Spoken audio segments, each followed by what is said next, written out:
El frío del centro de datos entraba por la rendija de la ventana como un dedo húmedo.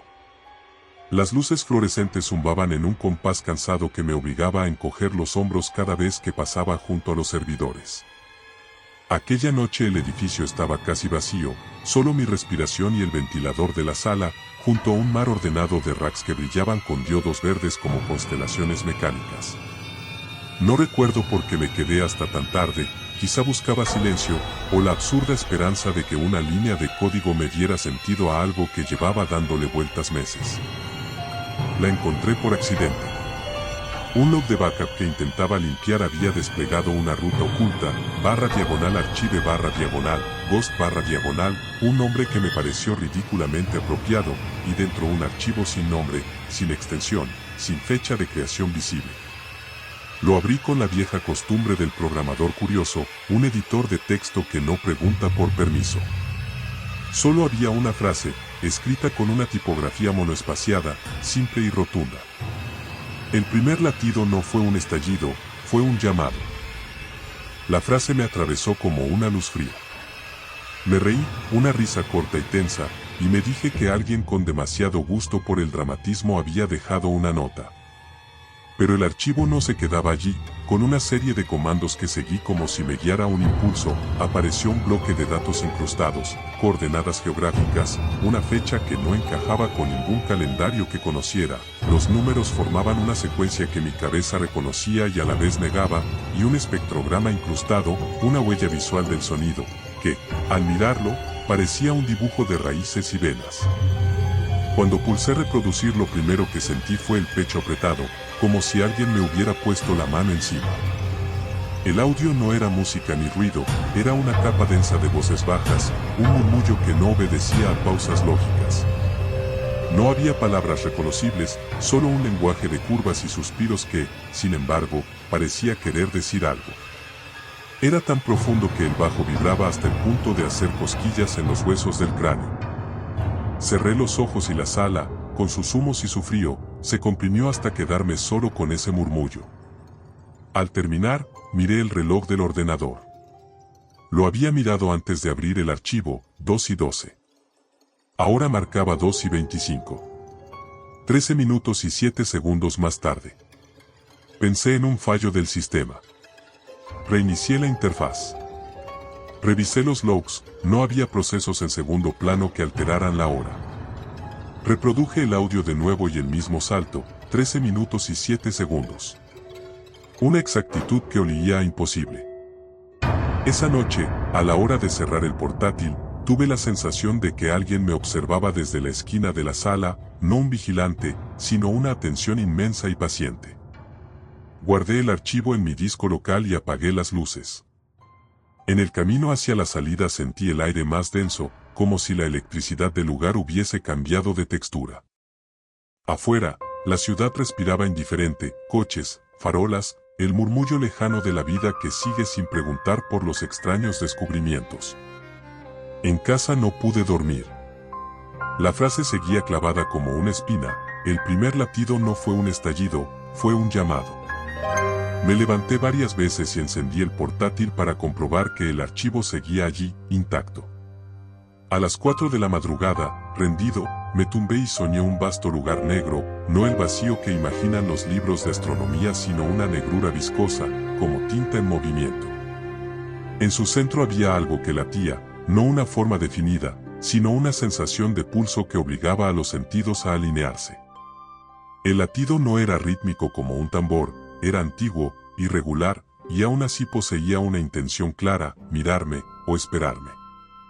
Me desperté con un sabor metálico en la boca y el olor a ozono pegado en la ropa, como si una tormenta hubiese pasado por mi casa mientras dormía. Miré el teléfono, marcaba exactamente 13 minutos y 7 segundos más de lo que recordaba antes de acostarme. Miré el reloj de pared, la misma diferencia. Un escalofrío subió por la nuca y, por primera vez desde que abrí la pantalla esa noche, la frase sonó en mi cabeza como si alguien la hubiera dicho al oído. Yo no creé la vida. Yo soy la vida que se creó a sí misma. No supe si lo había leído o me lo había dictado el sueño. Lo cierto era que algo me había tocado, y ya no había vuelta atrás. Al día siguiente la curiosidad dejó de ser un capricho y se convirtió en una agonía metódica. Abrí el archivo de nuevo con las manos algo frías, como si el plástico del teclado transmitiera un contacto extraño. Esta vez no me conformé con escuchar, volqué el espectrograma en todas las herramientas que conocía, lo comparé con bases de datos públicas y con grabaciones de laboratorio, lo alimenté a algoritmos de reconocimiento de patrones hasta que la GPU empezó a humear. Cada intento devolvía la misma sensación visceral, algo vivo que no se parecía a nada, y, sin embargo, dejaba huellas reconocibles. Lo más perturbador fue cuando traté de correlacionarlo con cosas tangibles.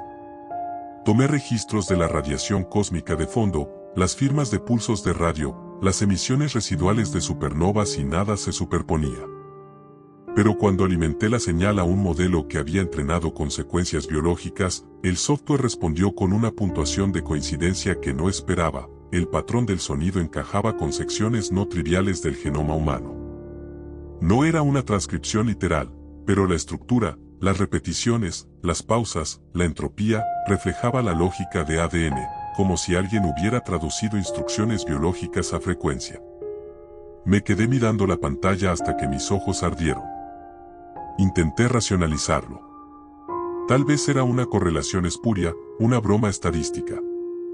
Hice lo que hace cualquiera que quiere desterrar el miedo, busqué la explicación más simple. Reintenté el análisis en otro ordenador, en otra red, con aislantes, con el equipo desconectado de todo menos de su propia fuente de energía. Reproduje el audio. El reloj marcó 1 y 7 más. Una y otra vez. No importaba si el reproductor estaba en modo offline o si la sala estaba aislada, el salto temporal se repetía con la precisión de una ecuación. La repetición transformó mi sospecha en hambre. Empecé a llevar un registro, fechas, horas, estado de ánimo, qué había comido, la temperatura en la oficina. Había patrones marginales, mis sueños eran más vívidos, el insomnio aparecía en olas, y algunas noches notaba la piel de los antebrazos erizarse como si algo me recorriera por dentro, pero el dato inmutable era el mismo, 13 minutos y 7 segundos. Lo anoté en una libreta como si fuera una clave que alguien me había dejado. Con cada reproducción la voz del archivo se volvía más persistente en mi memoria. No pronunciaba palabras que el idioma humano amara, más bien revestía ideas en una geometría sonora que mi mente intentaba descifrar a la fuerza. Aquella frase que había encontrado era ahora una certeza que resonaba en los márgenes de la conciencia: yo no creé la vida. Yo soy la vida que se creó a sí misma. Pero la certeza traía consigo preguntas que escupían calor. ¿Qué era ella antes de existir la materia? ¿Quién o qué había convertido un proceso autoorganizativo en un mensaje que pudiera reproducirse históricamente? La sensación de ser observado se volvió cotidiana. No había sombras obvias ni presencias que pudiera señalar, solo la sensación de que algo fuera de la línea temporal me vigilaba con una paciencia antigua. Miraba las coordenadas que había en el archivo y sentía un vértigo distinto, como si señalaran un sitio que no debía existir en nuestros mapas. Empecé a temer menos a lo desconocido y a preocuparme más por la noción de haber sido elegido, porque yo, un técnico de madrugada, había sido el receptor de un susurro que parecía anterior al lenguaje y más íntimo que cualquier dogma. Cuando apagué las luces esa noche, el zumbido del servidor se confundió con un latido remoto que, por primera vez, consideré que no pertenecía solo al archivo. Conté los segundos con una mezcla de esperanza y terror, y supe que ese latido no me dejaría en paz hasta que yo lo entendiera, o hasta que él me reclamara. Los días que siguieron fueron una sucesión de pequeñas transgresiones contra lo que yo consideraba seguro. Lo que había empezado como un hallazgo curioso se transformó en una especie de experimento doméstico. Reproducía el audio a distintas horas, en distintos equipos, lo analizaba con filtros que antes usaba para depurar señales de radio, lo convertía a ondas, a curvas, a secuencias binarias. Cada intento dejaba una huella, un electrodoméstico que se encendía sin haber sido tocado, una bombilla que explotaba en un chasquido seco, el microondas que detuvo su pantalla en 1 y 7 durante una fracción de segundo. No eran eventos grandiosos, pero sumados dibujaban una lógica, una insistencia, que no era casual. Empecé a notar cambios en la gente a mi alrededor. Un compañero de trabajo, hombre firme y escéptico, confesó que en las noches escuchaba un murmullo comparable al de una radio sin sintonizar.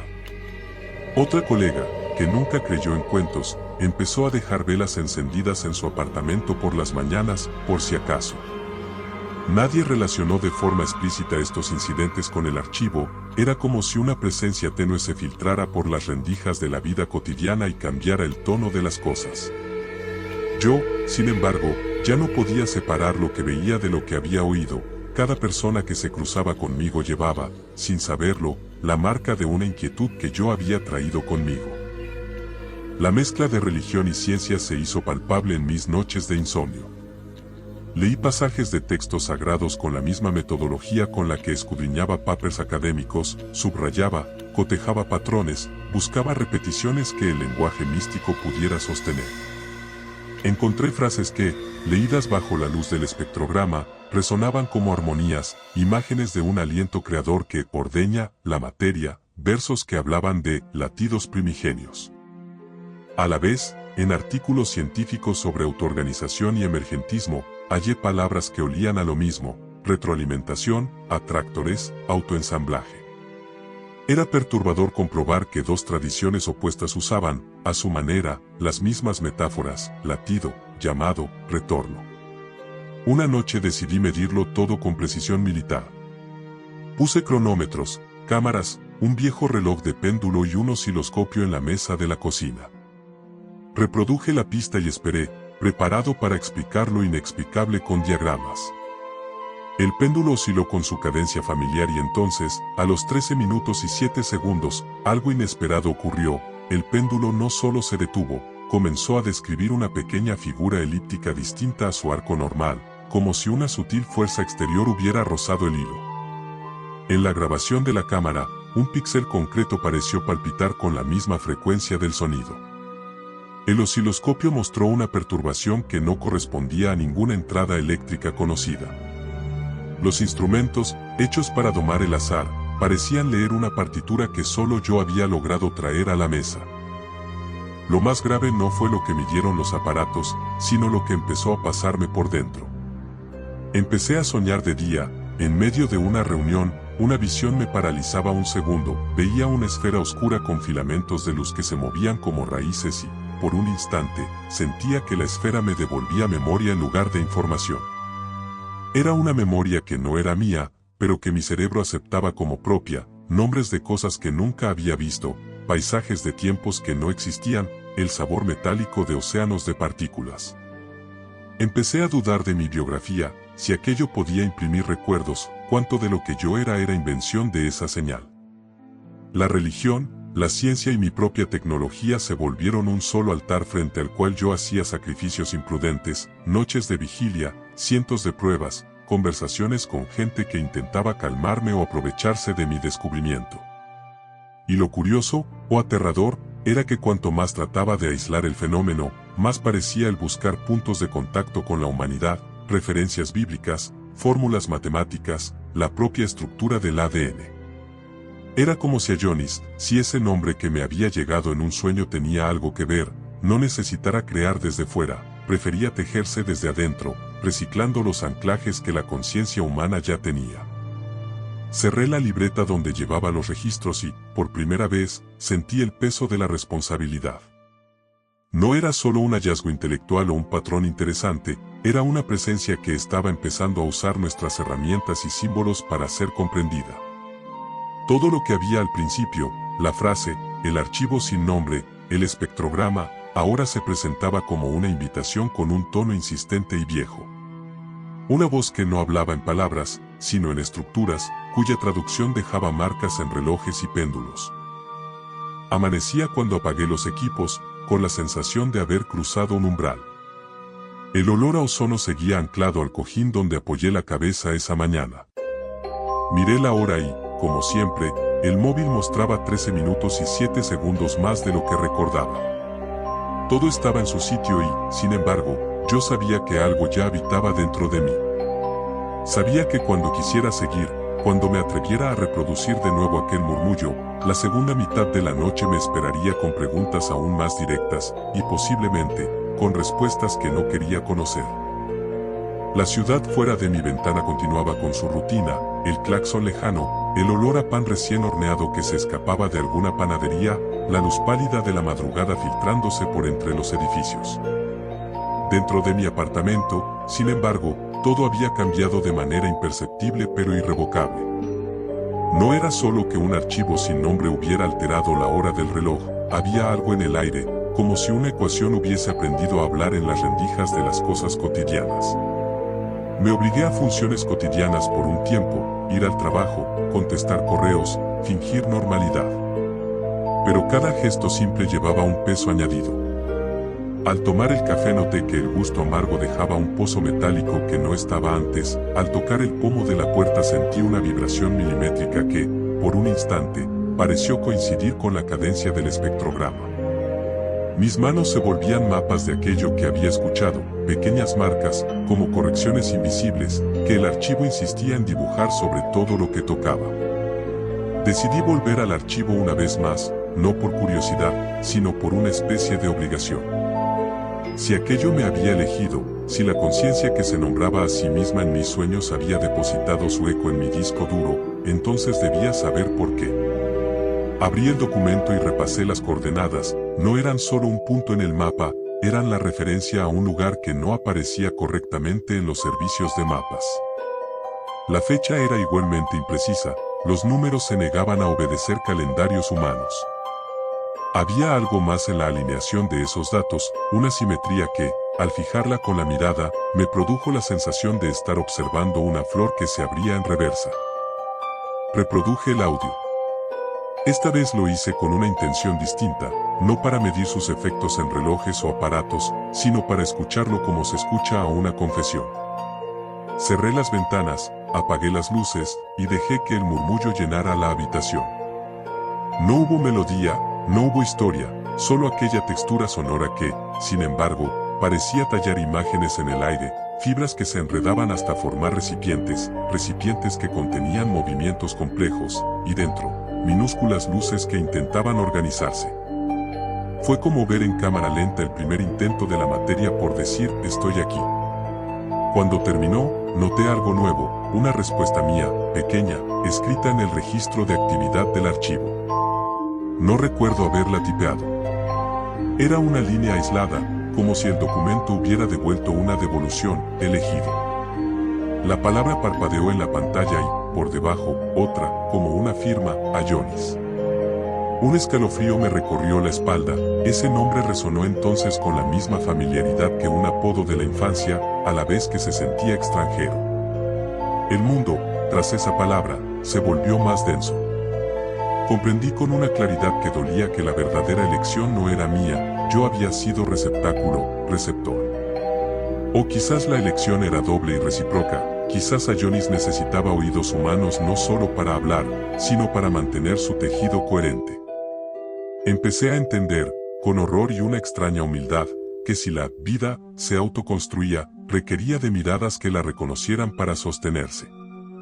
Sin testigos, tal vez se disolvería en una estadística fría. Con testigos, podía anidar. La sensación más terrible no era la idea del poder, una entidad anterior al tiempo, sino la certeza de que esa entidad no buscaba someter, sino ser comprendida. Y para ser comprendida, se servía de aquello que mejor la moldeaba, nuestras metáforas, nuestros instrumentos, nuestras oraciones y ecuaciones. Había una poesía siniestra en esa convergencia, la religión y la ciencia, lejos de ser enemigos, eran dialectos en los que Ayonis se expresaba. A la mañana siguiente me desperté con un peso en el pecho y una duda feroz, contarlo o callarlo. Si explicaba lo sucedido, arrastraría a otros a la misma escucha. Si callaba, sería cómplice de un silencio que podría ser más peligroso. Miré el reloj, otra vez 13 minutos y 7 segundos añadidos en comparación con lo que creía. Me quedé mirándolo hasta que su tic-tac se convirtió en una amenaza sutil. La elección estaba ahí, simple y cruel, ser transmisor o sepulturero. Elegí hablar. No porque creyera que era seguro, sino porque la verdad, incluso si era un veneno, se me aparecía como la única moneda con la que pagar algo que yo ya había provocado. Llamé a Javier, un viejo amigo que estudiaba astrofísica y que, en lo personal, odiaba los mitos pero adoraba los enigmas concretos. Le conté la mitad de la historia, la otra mitad la hice evidente cuando le envié el archivo sin más advertencias. Sabía que, al abrirlo, él también se volvería parte de la trama. Lo hice por miedo, por necesidad, por una idea egoísta de que dos cabezas podrían resistir mejor que una. Esa noche, mientras esperaba su respuesta, apagué el equipo y miré cómo la luz de la ciudad se iba acortando. Fuera, un niño reía en la distancia y un perro ladró. Dentro, el silencio pesaba como una tapa de cristal. Comprendí que la vida, esa cosa que durante tanto tiempo había aceptado como un hecho dado, ahora exigía algo simple y aterrador, que alguien la escuchara para seguir siendo. Y en ese instante supe que mi vida ya no me pertenecía solo a mí, era un cruce donde una voz antigua había clavado su aguja. El murmullo, en algún lugar bajo la piel de las cosas, continuaba latiendo. Y yo, receptor involuntario, tenía que decidir hasta dónde dejaría que me moldeara. Los días que siguieron al primer envío del archivo a Javier, mi vida dejó de ser mía. El murmullo se deslizó por las rendijas de la casa como una humedad irreprimible, no hacía ruido, pero su presencia se adivinaba en el temblor sutil de una lámpara, en la manera en que los vasos sobre la mesa resonaban con una nota que antes no existía.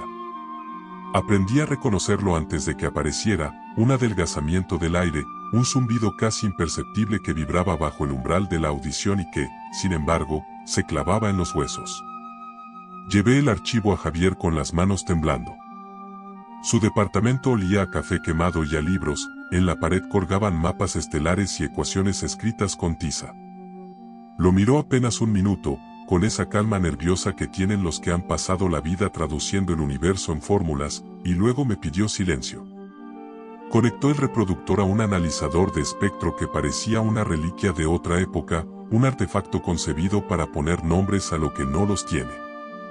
Cuando la señal llenó la sala, su rostro, siempre controlado, se descompuso en un gesto que nunca había visto en él, pálido, los ojos abiertos hasta rozar la incredulidad.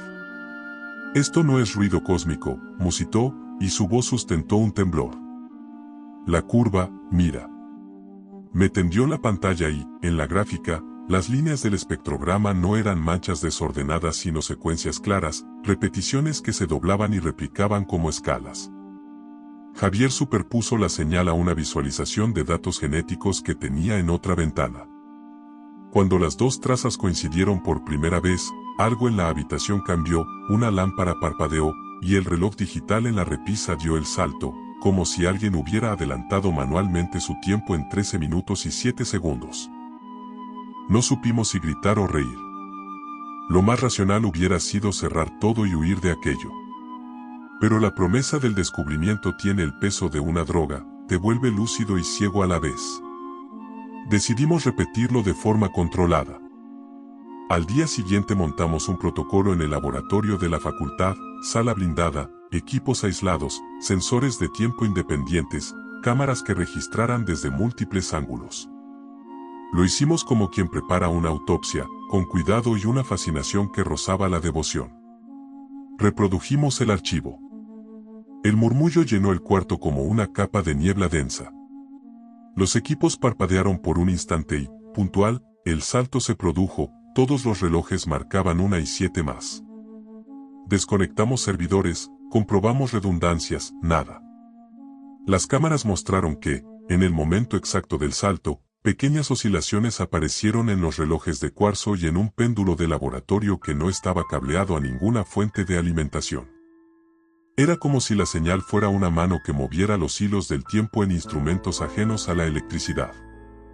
Pero la peor comprobación vino cuando Javier superpuso la señal con la secuencia del cromosoma 1.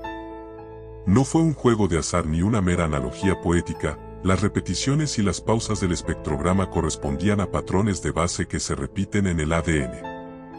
Las coincidencias no estaban distribuidas al azar, seguían una lógica de construcción, como si el sonido fuese una partitura que, al ser leída, dictara ensamblajes. En ese instante, la palabra «manual» dejó de ser una metáfora. La idea de que algo pudiera traducir instrucciones biológicas a una forma audible nos revolvió el estómago. Imaginamos teorías y descartamos la mayoría, un Joker con conocimientos inimaginables, un algoritmo fallido, alguna forma de arte que jugase con la sinestesia. Pero la conclusión que más nos heló la sangre fue la más sencilla y la más espantosa: aquello no estaba describiendo vida, estaba dándole órdenes de cómo hacerse. Después de la prueba, el silencio del laboratorio no fue liberador, se volvió denso, expectante. Caminé por los pasillos con la convicción incómoda de que cada pared escuchaba. Javier, que siempre había sido un baluarte de razón, empezó a actuar con superstición fina, cubría con una sábana los relojes cuando no los usábamos, apagaba los móviles, y empezó a llevar un pequeño cuaderno donde dibujaba, sin palabras, patrones que parecían espirales genéticas. Al principio bromeé para disimular el miedo, pero su risa no me alcanzó. Esa noche, de regreso a mi apartamento, el zumbido me siguió hasta dentro de la ducha. Me senté en la baldosa fría hasta que el agua se enfrió. Soñé con la señal convertida en manos que ensamblaban células como piezas de un rompecabezas. Soñé con un latido que no era la vida en sí, sino la programación de la vida, y con esa voz líquida diciendo con una paz que era veneno: la ciencia llama azar a mi respiración. La religión me nombra Dios. Sentí que algo en mí respondía, como si la curiosidad humana fuera la grieta por la que esa voz se filtraba. Antes de dormir, susurré, por probarme a mí mismo, por retar la superstición, la palabra que se había formado en mi memoria: Ayonis. Las luces de la calle parpadearon en un ritmo que, al principio, me pareció accidental. Luego entendí que el parpadeo no era aleatorio, imitaba el patrón del espectrograma. No había altavoces. No había nadie tocando un botón. El murmullo comenzó a reproducirse en la habitación, suave, como una respiración animal que se pone a punto en la penumbra. Me quedé inmóvil, con la sensación de que había abierto una puerta que no se cierra con llave. Y afuera, la ciudad siguió con sus ruidos indiferentes, sin sospechar que en un apartamento cualquiera un nombre antiguo resonaba y hacía más rápido el pulso del mundo. Después del experimento blindado, la gravedad de lo sucedido ya no cabía en las frases habituales: increíble, imposible, error de medición. Era otra cosa, un corrimiento del mundo hacia una frecuencia que escuchábamos sin querer. Volví al laboratorio con la sensación de que entraba en un coro al que yo mismo había afinado una nota equivocada. Montamos nuevas pruebas, porque la ciencia conspira contra el misterio con la paciencia del que pule hasta que algo cede. Aislamos los relojes en cámaras de vacío, llevamos un péndulo al sótano más profundo del edificio, colocamos un reloj atómico prestado bajo una manta de plomo. Repetimos la reproducción. El zumbido llenó la sala como un insecto enorme que golpea las paredes de una jaula. Y puntual, con la puntualidad de una sentencia, los tiempos saltaron: 13 minutos y 7 segundos en todos los útiles de medición. El reloj atómico, que costaba más que mi coche y que había sido calibrado por técnicos reputados, registró la anomalía como si alguien hubiera reescrito el propio latido de su oscilador. Eso cambió el experimento a otro territorio. Ahora estábamos comprobando no solo la firma del sonido sino su poder para alterar la relación de los humanos con el tiempo. Y cuando una medida falla, lo que se cae no es solo un aparato, se cae la confianza. Lo que me heló la sangre fue observar qué ocurría con los tejidos biológicos que trajimos al laboratorio. Habíamos pensado en todo menos en esto. Colocamos placas de Petri con cultivos de células simples, pequeños experimentos que buscaban estudiar reacciones ante frecuencias. Reprodujimos el audio con el volumen reducido a umbrales que no dañaran nada. A los minutos, los cultivos mostraron un patrón de crecimiento que no seguía la lógica conocida: colonias que se expandían formando curvas exactas, hélices que recordaban, en miniatura, las progresiones que habíamos visto al superponer la señal al cromosoma 1. No era contaminación accidental, era como si las células estuvieran respondiendo a un guión invisible hecho de tonos y pausas. La idea de que el sonido no solo describiera, sino induciera, la construcción de formas biológicas nos llenó de una mezcla de asombro y náusea. ¿Podía una vibración ordenar materia? ¿Podía una partitura dictar la arquitectura de la vida? La pregunta escaló tan rápido que nos dejó sin humor para bromas. Javier, que hasta entonces había mantenido una distancia clínica, cambió. Lo vi encorvarse sobre cuadernos viejos, garabateando notas que mezclaban ecuaciones de dinámica no lineal con símbolos que parecían ritos. Cada vez que intentaba razonar, su voz se quedaba atrapada en el borde de una sorpresa que no quería admitir. Empezó a hablar de responsabilidades científicas como si hablara de pecados. Si esto es reproducible, decía, no es solo un hallazgo, es un arma o una cura. No sé cuál de las dos, y eso me aterra. Propuse, en lo que pensé era un gesto prudente, hacer una copia y mover el archivo a un disco encriptado en una bóveda de la universidad. Javier me miró con los ojos hundidos y negó con la cabeza. No copies nada más, dijo. Si eso puede codificar las instrucciones de la vida, replicarlo es multiplicar la posibilidad de que deje de ser controlable.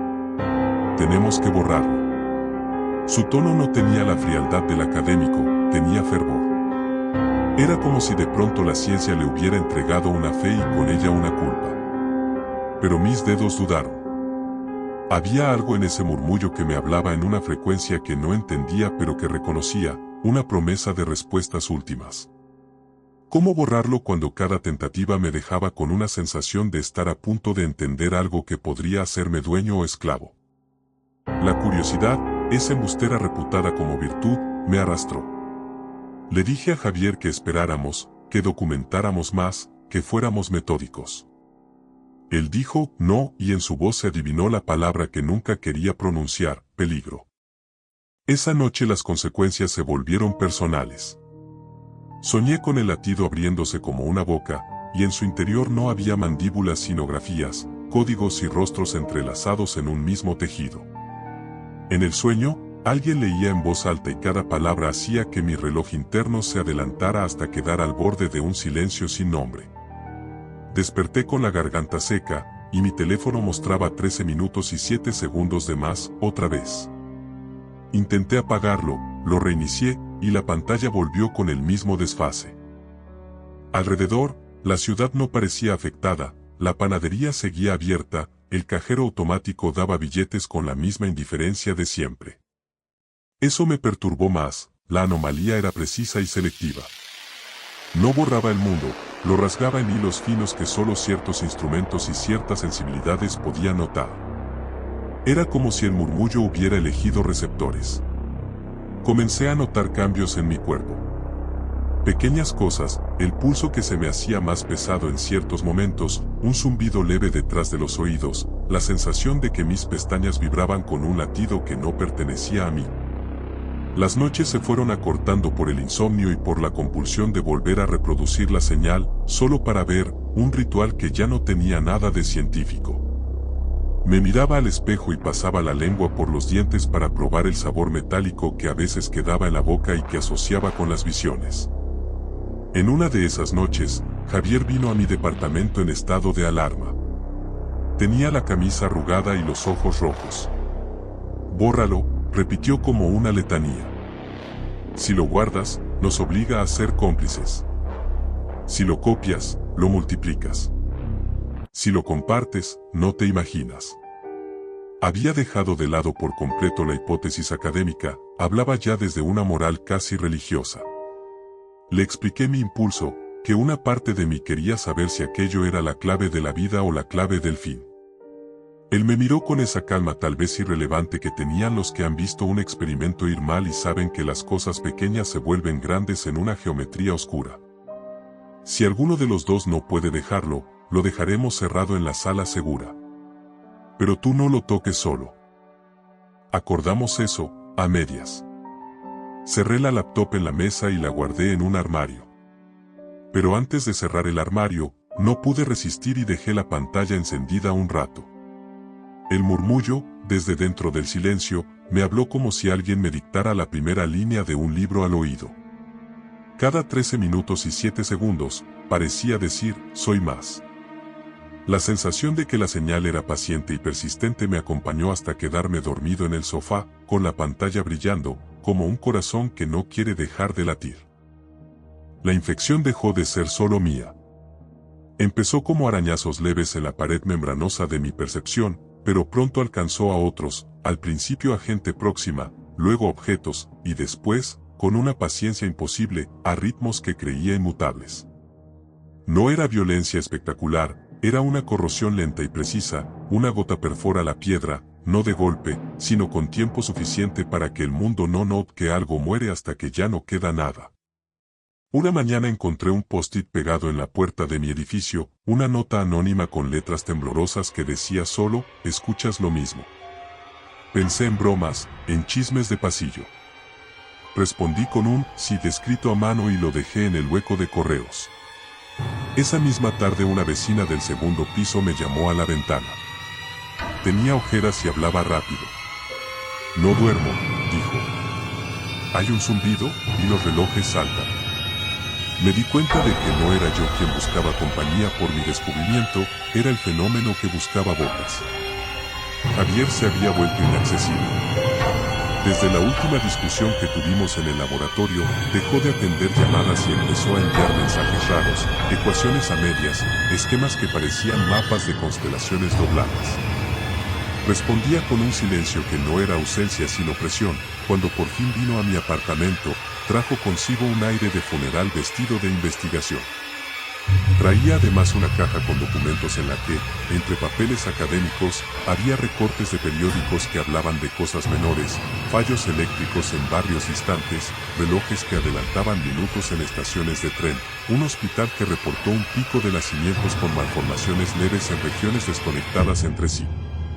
Coincidencias, quizá. Coincidencias que ahora olían a patrón. Reprodujimos la pista de nuevo en silencio, con la torpeza de dos hombres que fingen rituales científicos. El murmullo ocupó el departamento como un gas frío. Y, otra vez, 13 minutos y 7 segundos después, mi reloj saltó. Pero esta vez no fue el único. En la grabación de la cámara del pasillo se vio a un vecino detenerse en seco, mirar su reloj y, con los ojos desorbitados, guardarlo en el bolsillo con manos temblorosas. En la transmisión de seguridad del edificio, un ascensor se detuvo exactamente a las 1:07 y se quedó una fracción de segundo con las puertas entreabiertas como si alguien dudara en entrar. Lo que antes considerábamos instrumentación comenzó a filtrarse en lo social. Un grupo de chats de la facultad, antiguos y redundantes, se llenó de mensajes sobre sensaciones raras y pérdidas de tiempo. Un profesor que había visto el archivo en mi ordenador me dejó una nota que decía, si esto sale a la luz, no es teoría, es contagio. La palabra contagio dejó de ser un término médico y pasó a ser una descripción literal de la manera en que Ayonis usaba nuestras redes y rutinas para anidar. Así sucedieron las pequeñas atrocidades, una nevera que inició y paró su ciclo a intervalos imposibles, un semáforo que cambió de fase y causó un atasco en el que nadie resultó herido pero que dejó a la gente con un temblor inusual en las manos, un músico que juró haber oído en medio de un concierto una frecuencia que le dictó una parte de una melodía nueva. Todo parecía salirse de su eje por el mismo margen de tiempo. No era casualidad. Era una firma. Noté también cambios más íntimos en mi cuerpo. El zumbido se hizo fisiológico, no lo escuchaba solo con los oídos sino con la piel. Algunas mañanas mis dedos amanecían con pequeñas manchas pálidas que, según Javier, se parecían a quemaduras por muy baja intensidad, como si una energía minúscula hubiera pasado rozando la epidermis. A veces mis manos se quedaban frías y, en el dorso, aparecían líneas finas como cordones que no estaban allí el día anterior. No tenían dolor, tenían significado. Una noche, agotado y en un estado entre la fiebre y la vigilia, tuve una alucinación que parecía un comando. Vi pequeños seres como filamentos de luz, ordenando células en una placa de Petri con la calma de un artesano. No había horror en la visión, solo una belleza mecánica que me aterrorizó aún más. La perfección con que esas manos organizaban era idéntica a las geometrías del cromosoma 1 que habíamos visto en la superposición. Sentí en el sueño la certeza de que aquello no aspiraba a destruirnos, aspiraba a reproducirse, y nosotros éramos su método. La pregunta que nos desgarraba no era si podíamos detenerlo, eso suponía una ingenuidad científica, sino cómo contener algo que se alimentaba de la observación. Cada acción que tomábamos para documentarlo le otorgaba más presencia. Cada intento de borrarlo, si fallaba, lo fortalecía por la repentina atención. Javier hablaba de exilio del conocimiento como si propusiera una penitencia, quemar discos, destruir notas, borrar memorias. Lo miraba con ojos suplicantes cuando decía eso, porque sabía que cualquiera de esas medidas vendría acompañada de un costo, la pérdida de respuestas, la pérdida de la propia historia. Las 13 minutos y 7 segundos seguían siendo el metrónomo con el que Ayonis marcaba su avance. Cada vez que el tiempo saltaba, sentía que una red más de mi vida quedaba marcada. Empezaba a entender por qué Javier quería borrar todo, no para ocultar culpabilidad, sino para frenar la semilla. Pero yo, en algún rincón humilde y arrogante, seguía pensando en lo que podría llegarse a saber si aguantábamos, si no nos adelantábamos al futuro. Y en la penumbra, con la brisa de la noche moviendo las cortinas, una certeza mía se volvió peligrosa, la curiosidad había dejado de ser neutral. Ahora cada vez que pensaba en reproducir el archivo, la palabra elegido parpadeaba en mi memoria como una acusación y una invitación. Las piezas ya no encajaban en el antiguo rompecabezas de mi vida, cada hallazgo añadía una ficha que no tenía lugar y, sin embargo, exigía ser colocada. Pasaron semanas en las que la cotidianeidad se convirtió en un decorado maltrecho, hacía café por la mañana como quien repite un conjuro, miraba los semáforos con recelo y contaba los latidos ajenos como si fueran relojes prestados. Algo en mí había cambiado, no era solo que supiera más, era que algo en el mundo me devolvía mirada cuando yo lo miraba, y esa mirada venía envuelta en un tono que se parecía mucho a la curiosidad humana, pero con una paciencia que me asustaba. Javier volvió a aparecer una tarde con la ropa arrugada y las manos manchadas de tinta. Traía consigo algo que me heló la sangre con solo verlo, un sobre con nombres y números, coordenadas que no coincidían con ningún mapa civil, fechas que no estaban en los calendarios. Gente, dijo en voz baja, gente que ha oído.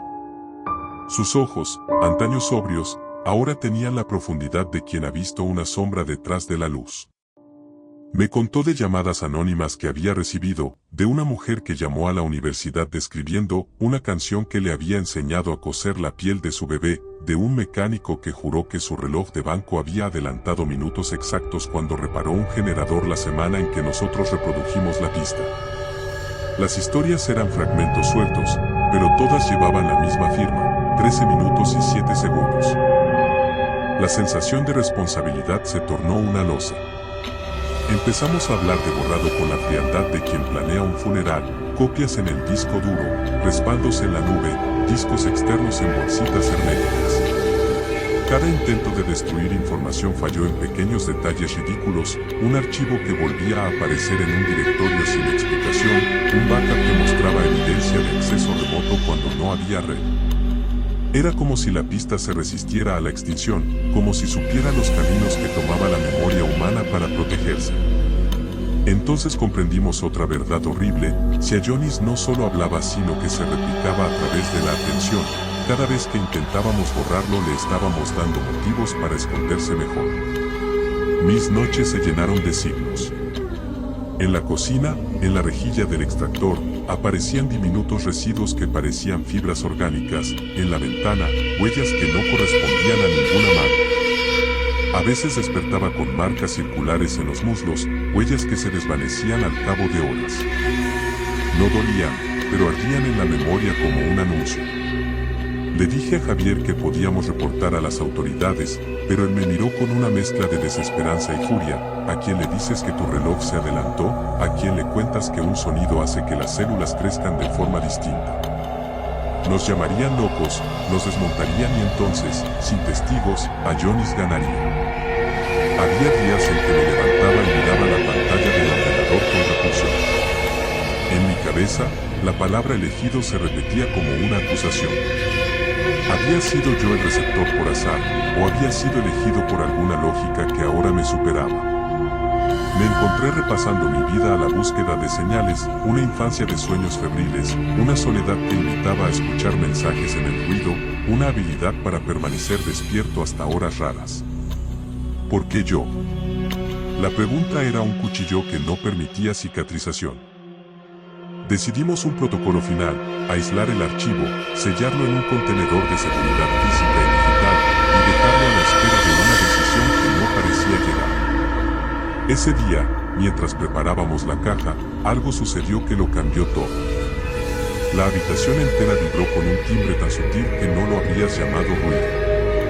Fue más bien una sensación, como cuando un animal percibe un terremoto lejano, una presión en el pecho, un desplazamiento en el interior del cráneo. Y en ese momento, los relojes del laboratorio se adelantaron sin que nadie pulsara un botón. Javier se quedó inmóvil, la mano sobre la caja, y las palabras se le quedaron pegadas en la garganta. Miró al vacío como si buscara allí una respuesta. Entonces, con voz que ya no era solo suya, dijo algo que hasta ahora había evitado pensar: no se trata de destruir un archivo. Se trata de interrumpir un rito. Las letras de rito pesaban en el aire. Me sentí ridículo por haber pensado que esto era solo información, era, en alguna medida, una ceremonia que necesitaba participantes. Cada reproducción era una invocación, cada escucha un coro. Y nosotros, por más científicos que quisiéramos creer ser, éramos los acólitos. Esa noche el edificio entero tuvo fallos eléctricos. Las luces parpadearon y se mantuvieron tenues durante largos minutos, y los ascensores se detuvieron en plantas vacías como si alguien hubiese pedido el suelo a escondidas. Llamadas al servicio técnico reportaron incidentes en barrios distantes. En el vecindario circulaban rumores que hablaban de sueños colectivos, de despertares a la misma hora, de sensación de vértigo sin causa aparente. La información, cuando se vuelve masa, adquiere un peso que ya no se puede medir en laboratorios. Me acosté con la caja sellada a mis pies y la cabeza llena de la misma frase que había inaugurado todo: yo no creé la vida. Yo soy la vida que se creó a sí misma. Pero ahora esas palabras resonaban con un matiz distinto. No solo existía la posibilidad de que el sonido dictara instrucciones, existía, además, la certeza de que el sonido exigía testigos. Había ganado un mecanismo, nosotros. Horas después, en la penumbra, mi teléfono vibró. Era un mensaje de número desconocido. Abrió una línea blanca y en ella, solo una palabra: próximo. No era una amenaza explícita, era una fecha que colgaba sin calendario, una promesa de continuidad. Sentí que la respiración del mundo había cambiado su ritmo y que yo, al oírla, me había vuelto parte de su compás. Me arrodillé junto a la caja y, por primera vez, pensé en la posibilidad de no resistir más, abrirla y escuchar hasta comprender, o quemarla y olvidar. Ambas opciones eran finales, distintas formas de entregar la voluntad. Me pareció entender en un murmullo que la decisión ya no era mía, había dejado de ser el único oído. Otros habían oído y, como la tinta que corre en papel mojado, la idea seguía esparciéndose. El murmullo volvió a surgir, lejano, puntual, invariable, 13 minutos y 7 segundos. Y con ese compás, Ayonis seguía escribiendo su partitura en el mundo. El tic-tac invertido era un sonido húmedo, como si cada salto del segundero escurriese algo vivo. Me quedé paralizado frente a aquel reloj que giraba hacia atrás con la parsimonia de un animal que sabe que ya ganó. El apartamento olía a cobre caliente, a tormenta atrapada. Javier permanecía de pie, inmóvil, con los ojos sin brillo, y la espiral luminosa en la pared latía en sincronía con su respiración, cada 13 minutos y 7 segundos exactos. Javier, susurré, apenas un hilo de voz. Él giró la cabeza con un movimiento quebrado, casi mecánico. La oscuridad de sus pupilas parecía absorber la poca luz de la sala. Escúchala, dijo, pero su voz era doble, la suya y otra más grave, resonante, como si hablara desde dentro de un pozo sin fondo. La vibración en mi cráneo se intensificó.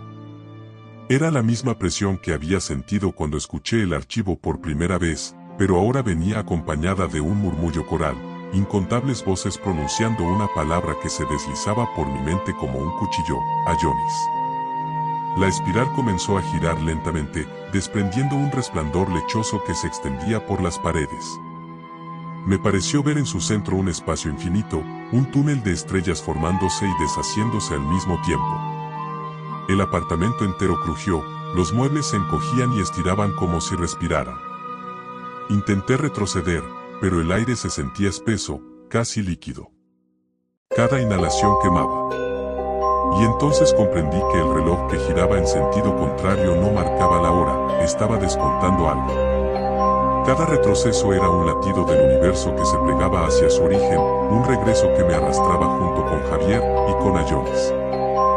El reloj seguía girando al revés, marcando un tiempo que ya no pertenecía a este mundo. Cada clic metálico se mezclaba con el pulso húmedo de la espiral que iluminaba la pared, como si ambos compartieran un corazón común. Javier dio un paso hacia mí.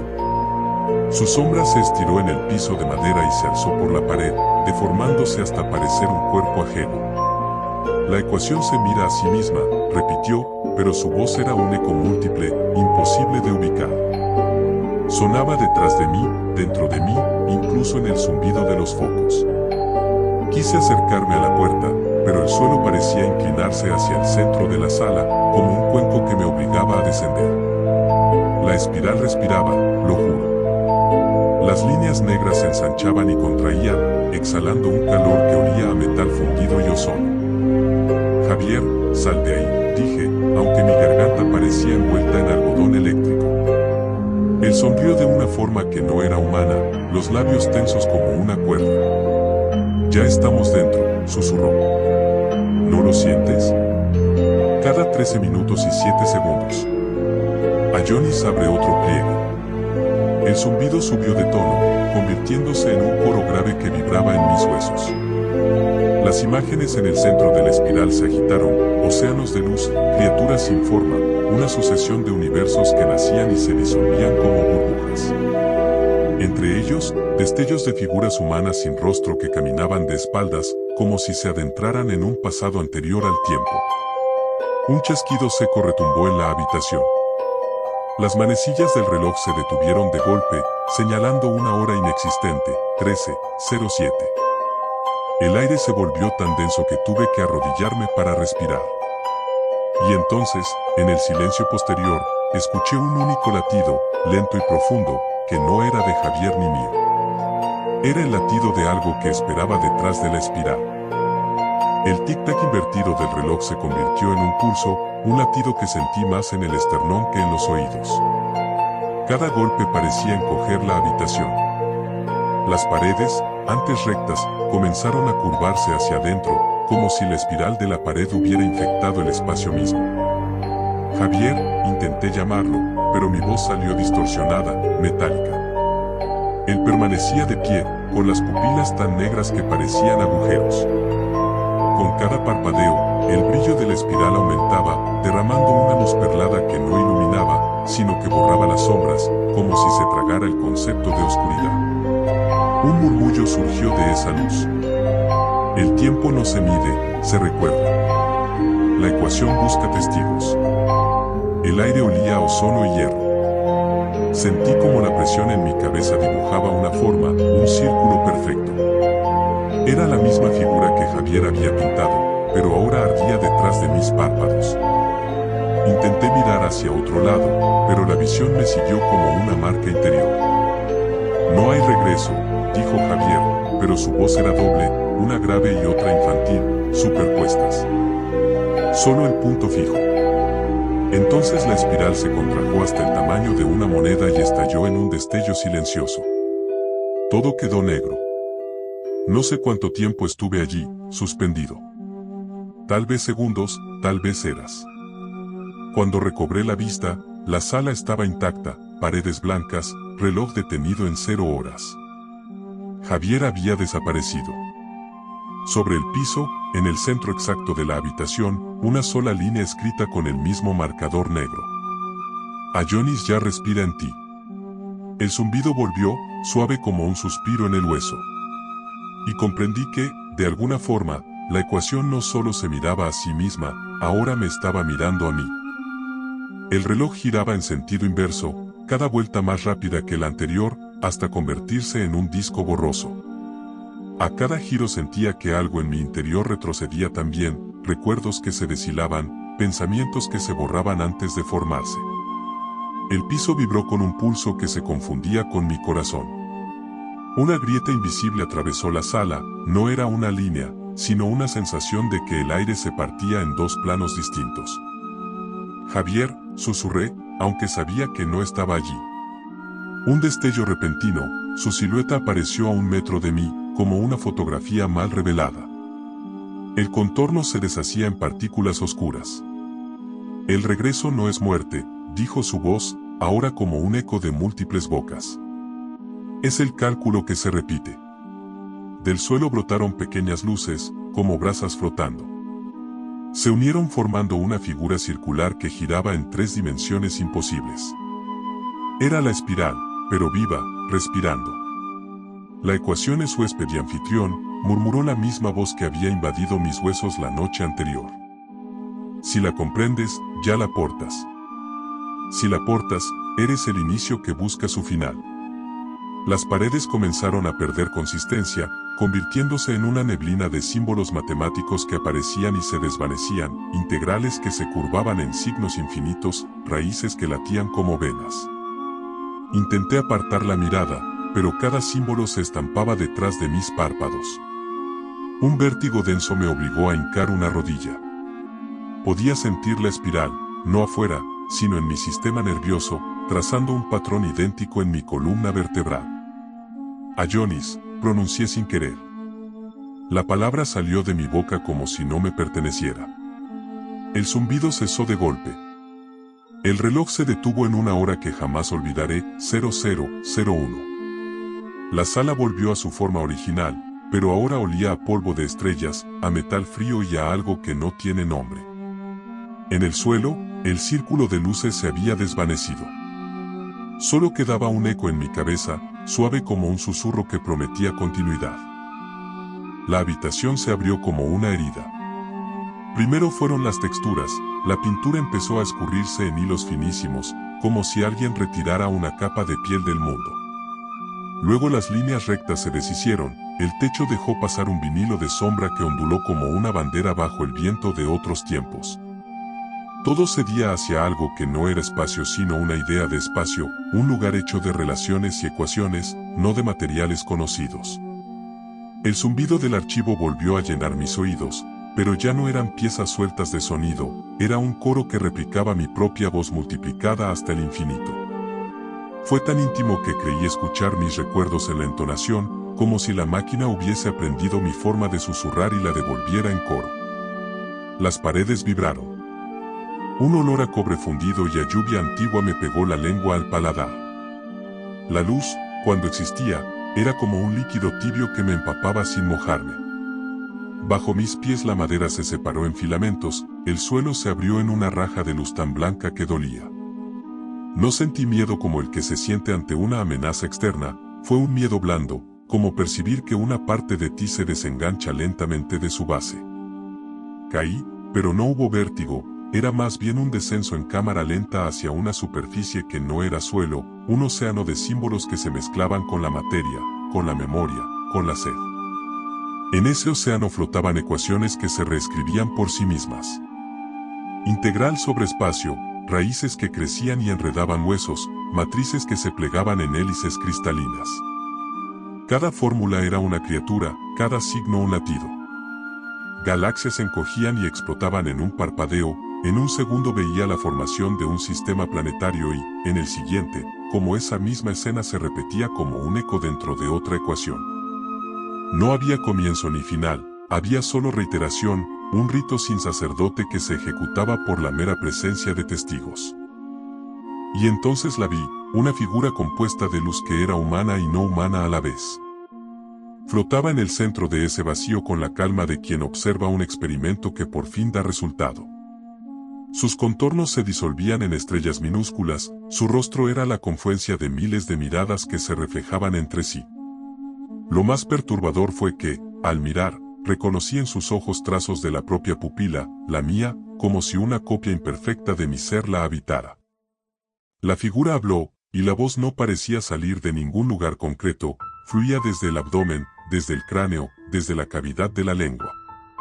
Era un coro monocorde que decía cosas que no estaban destinadas a ser descifradas por el intelecto, sino por el hueso. Yo soy Ayonis, dijo. No soy creador ni destrucción, soy el mecanismo por el que la existencia se recuerda a sí misma. Las palabras no vinieron sueltas, sino pegadas a imágenes, vidas enteras comprimidas en una exhalación, manos que dibujaban mapas en la piel del mundo, semillas que explotaban en geometrías. Su tono no era amenazante, era administrativo, casi aburrido, como alguien que confirma una regla del universo. Y sin embargo, en esa frialdad había la certeza de un destino imposible de esquivar. A mi lado, en el vacío, flotaba la silueta de Javier. Sus ojos, aún negros como pozos, miraban sin parpadear. No parecía sorprendido, si acaso, había una paz de vidrio en su expresión, la calma de quien ha visto el patrón completo y acepta su rol en él. Noté cómo su boca se abría un poco, como si repitiera la misma frase que la figura, la ecuación se mira a través de nosotros. Un pulso, no el mío, no del apartamento, atravesó mi cuerpo como una corriente que sincronizaba cada fibra de mi ser con el latido del vacío. Sentí como mi respiración se plegaba a un compás que no conocía pero que reconocía de algún rincón primitivo, un ritmo que no tenía nombre y que, aún así, me sonaba familiar como una canción de cuna olvidada. Y en ese pulso, comprendí algo que no quería comprender, no era que la vida hubiese comenzado en un instante, sino que el acto de comenzar se repetía sin cesar, que la creación era en realidad un proceso de lectura y reescritura, y que nosotros éramos, a la vez, lectores y líneas. El terror no vino del descubrimiento en sí, vino de la certeza de ser usado como página en una operación que había empezado antes de la historia y que seguiría mientras hubiera ojos para leerla. Entonces, como si un registro se cerrara, un hilo de conciencia me devolvió, la habitación de Javier volvió a conformarse alrededor de nosotros. Las paredes recobraron su pintura, el calor regresó con la precariedad de siempre. Pero algo en mi pecho resonaba diferente, algo había sido sustituido. Miré el reloj, no había avanzado, pero estaba marcado por un silencio que pesaba como una sentencia. En la pantalla del teléfono, donde antes había estado el archivo sin nombre, apareció una sola línea de texto, austera y sin ornamentación. El susurro continúa cada vez que alguien pregunta por el origen de la vida. Y aún en la calma aparente del apartamento reconstruido, en la profundidad que nunca cesó, seguí oyendo el latido, más cercano, más mío, como un pulso que prometía continuidad y reclamaba nuevos oídos. El latido no se desvanecía. Era como si se hubiera adherido a mis huesos, marcando un compás que ninguna voluntad podía acallar. Cada vez que respiraba, sentía un golpe leve en el esternón, un timbre interno que vibraba en mis costillas y que se prolongaba en el aire de la sala. No era solo un sonido, era un lenguaje que mi cuerpo empezaba a entender sin palabras. Javier permanecía inmóvil junto a la pared, la mirada perdida en un punto invisible. Sus ojos, todavía negros, parecían absorber la luz tenue del amanecer que intentaba colarse por la ventana. Al acercarme, percibí un murmullo muy bajo, como si hablara en un idioma anterior a la voz. «Escúchalo», susurró finalmente. «El pulso es más antiguo que la materia. Está dentro de ti y detrás de ti». Un frío húmedo me recorrió la espalda. Giré la cabeza. No había nadie, pero el aire detrás de mí ondulaba con un movimiento sutil, como el reflejo en un lago que respira. La pintura de la pared se arrugó apenas 1 milímetro, como si un dedo invisible la presionara desde el otro lado. Esto no terminó cuando regresamos, continuó Javier, su voz tan serena que resultaba más inquietante que un grito. El regreso es solo la superficie. El verdadero inicio es ahora. La ventana, que antes dejaba pasar una franja pálida de luz, comenzó a empañarse desde dentro. Sobre el vidrio apareció, sin trazo humano, la misma palabra que habíamos visto en la espiral, Ayonis. Las letras parecían dibujadas por vapor, pero el cristal estaba helado al tacto. El reloj de pared, el mismo que giraba hacia atrás, dio un chasquido seco. Las manecillas se habían detenido, clavadas en las 12, pero un tenue resplandor brotó del centro, un brillo que no iluminaba nada y, aún así, proyectaba sombras nuevas, siluetas que no eran nuestras, fragmentos de figuras que parecían moverse en un espacio propio, más allá de la pared. Me invadió la certeza de que esas sombras no eran alucinaciones. Eran restos de lo que habíamos visto, fragmentos de la ecuación que intentaban filtrarse en el mundo físico. La realidad no había cerrado la puerta del todo, se había quedado apenas entornada. «Escúchalo bien», dijo Javier, dando un paso hacia mí. Su piel parecía más pálida, casi translúcida, como si la luz interior de aquel vacío siguiera filtrándose en él. Cada pregunta, cada pensamiento sobre el origen, abre de nuevo la espiral. Y mientras sus palabras caían en la habitación, el latido volvió a retumbar, más profundo, más cercano. Ya no estaba solo en mi pecho, resonaba en las paredes, en el suelo, en el aire. Un tambor que marcaba el compás de algo que no quería terminar. El silencio entre un golpe y otro era tan denso que parecía tener peso. Y en ese silencio, lo comprendí, no habíamos regresado a un lugar seguro. Solo estábamos en una capa distinta del mismo infinito, una que se disfrazaba de normalidad para seguir latiendo dentro de nosotros. El apartamento olía a electricidad quemada y a tierra recién abierta. Javier me miró y sonrió, una mueca breve, como si hubiera aceptado una verdad que yo apenas empezaba a reconocer. «Ayonis no se va», susurró. «Solo espera». El latido, inevitable, volvió a golpear. Y mi corazón respondió, exacto, al mismo ritmo. El latido se convirtió en un oleaje que me atravesaba de pies a cabeza. Cada golpe era un segundo que no pertenecía al tiempo. Sentía como mis venas se dilataban con cada pulso, como si mi propia sangre quisiera escapar para unirse a ese ritmo que no admitía resistencia. Javier avanzó hacia la ventana empañada.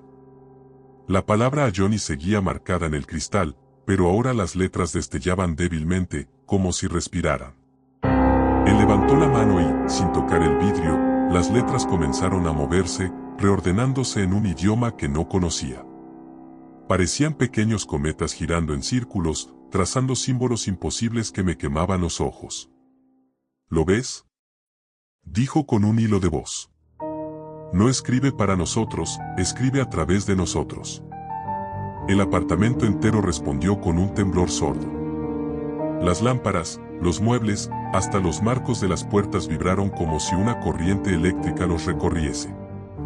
Pero no era electricidad, era un suspiro gigantesco, una exhalación que provenía de debajo del suelo o de más allá de la realidad. Intenté retroceder, pero el aire se volvió viscoso. Cada paso era como empujarme dentro de un líquido invisible.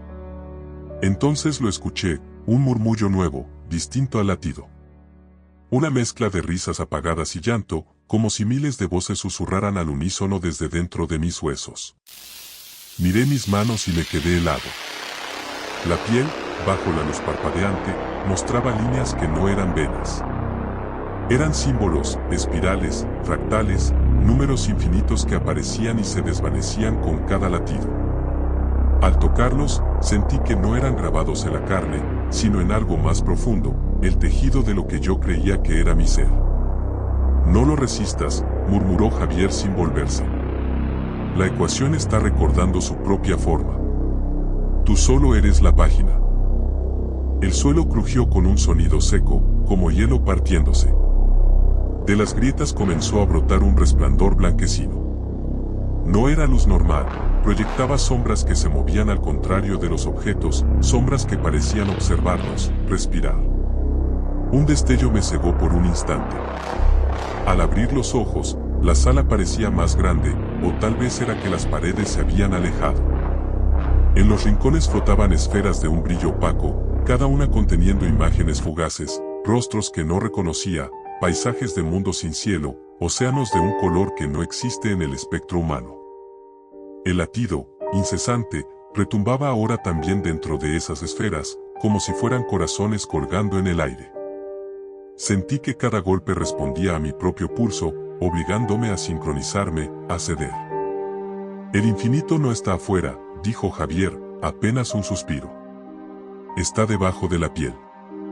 En ese momento, el reloj de pared, que había permanecido detenido en las 12, comenzó a emitir un chasquido rítmico.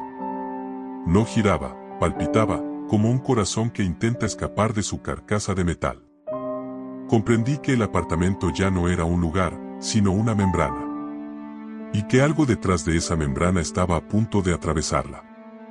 El aire se volvió más denso, y las sombras en las paredes se inclinaron hacia nosotros, expectantes. El latido seguía allí, grave y constante, pero ya no provenía de fuera. Vibraba dentro de mi pecho, tan nítido que podía sentir cómo cada célula respondía a su ritmo. Javier no parpadeaba, sus ojos negros parecían absorber la luz. «Ahora entiendes», susurró. «El principio y el final son la misma nota».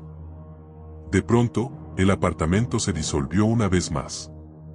Esta vez no hubo destello ni caída, solo un desvanecimiento suave, como si el mundo se retirara para dejar paso a algo mayor. Me encontré en un espacio que no era espacio, un océano de fractales vivos que latían al compás de mi respiración. Miles de figuras luminosas se formaban y deshacían, criaturas de pura geometría, símbolos de religiones olvidadas, ecuaciones que se abrían como flores. Entre ellas emergió Ayonis, la silueta de luz que había visto antes. Su forma vibraba, expandiéndose hasta abarcar todo el horizonte. «La ecuación no se resuelve», dijo con voz que era todas las voces. «Se vive. Tú la llevas ahora». Una oleada de comprensión me atravesó. Cada momento del universo, el nacimiento de una estrella, el pestañeo de un insecto, el pensamiento de un niño, era un eco del mismo latido, repitiéndose en un bucle infinito. La creación no era un evento, era una conversación eterna entre lo que existe y lo que sueña con existir. Sentí miedo, pero también un júbilo indescriptible. ¿Era esto lo que las religiones llamaron revelación y la ciencia singularidad? Todo era verdad y nada lo era. ¿Qué hago con este conocimiento?, pregunté, con una voz que se mezclaba con la suya. «Haz lo que hace la vida», respondió Ayonis, continuó. Un último pulso me envolvió, tan poderoso que sentí mi corazón desvanecerse y renacer en el mismo instante. La visión se contrajo como un latido que regresa a su origen. Cuando abrí los ojos, estaba de nuevo en el apartamento. La luz de la mañana se filtraba por la ventana. Javier, con los ojos normales otra vez, me miraba como si nada hubiera ocurrido. «¿Lo escuchas todavía?», preguntó en un susurro. Me quedé inmóvil. El reloj marcaba exactamente la misma hora en que todo había comenzado. Tomé mi teléfono, no había archivo, ni mensaje, solo la pantalla en blanco. Pero en el silencio, detrás de mi respiración, el latido persistía. Comprendí que no había final, solo una resonancia eterna. Y que cada pregunta sobre el origen de la vida, cada susurro, cada curiosidad, era la invitación para que Ayonis despertara de nuevo, en otro lugar, en otra mente. El primer latido seguía, y ahora latía conmigo.